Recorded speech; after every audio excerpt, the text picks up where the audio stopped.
A Fábula da Floresta, a história que eu contarei para os meus netos. Marcelo R.Q.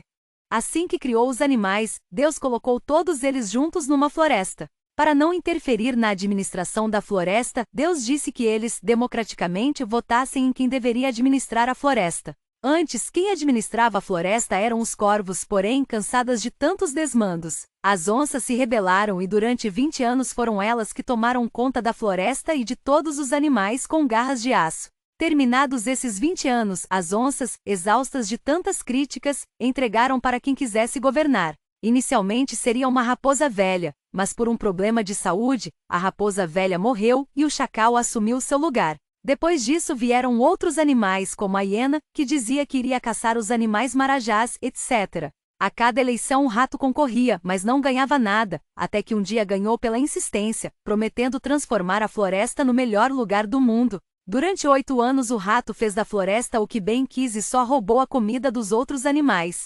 Afinal, a natureza do rato era essa mesma. Não podendo mais ser o chefe, colocou a anta em seu lugar, mas a anta só fazia besteiras. No segundo mandato a anta foi tirada antes do tempo e o morcego assumiu por 2 anos. Acusado de todos os roubos e comprovado que havia roubado, o rato foi preso. Mas a vida do rato não era tão ruim. Vez ou outra recebia a visita da galinha, que tinha um cérebro pequeno e só servia mesmo para abate. Vieram novas eleições.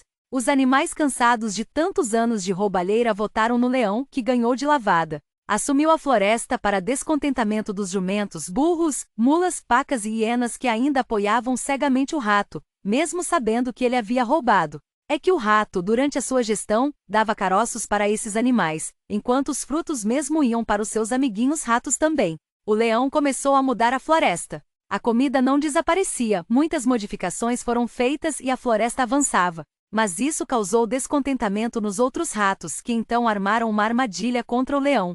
Pediram a 9 abutres que dessem um jeito de inocentar o rato, e assim eles fizeram. O rato saiu da gaiola se dizendo o animal mais santo da floresta. Os jumentos, os burros, as mulas, as pacas e os veados fizeram uma grande festa. Enquanto o leão governava, os abutres faziam de tudo para atrapalhá-lo. Interferiam em cada decisão, mas para isso usavam um veado que a toda hora entrava com algum pedido absurdo.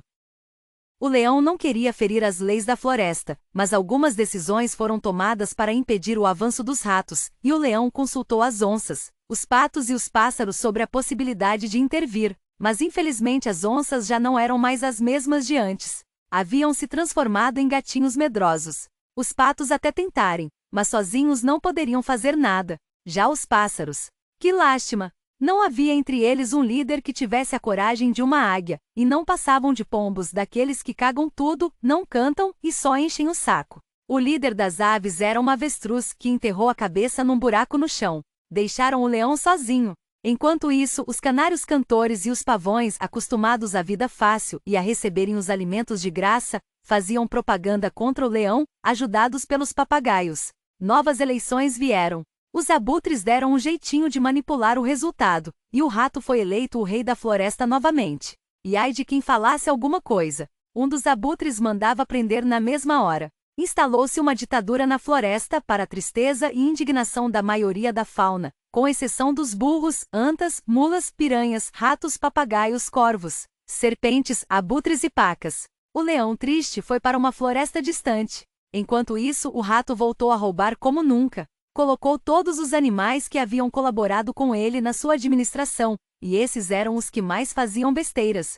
Por exemplo, para tomar conta da justiça, colocou um porco acostumado com os ambientes mais enlameados. Na cultura colocou a gralha e na economia colocou um jumento. Assim a floresta começou a desandar. Os animais aos poucos foram padecendo de tristeza, enquanto a floresta era devastada pelo que havia de pior na fauna. Mas Deus, olhando com tristeza tudo isso, falou: um dia, leão, você haverá de voltar, e mais forte. Você vai rugir mais forte, a floresta vai reagir e cada um dos animais, que ajudou a destruir a minha criação, vai pagar caro por isso.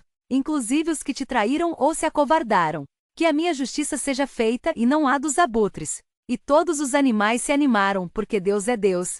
Se não for o leão, será um tigre, o guardião de São Paulo, que é um grande amigo de Deus.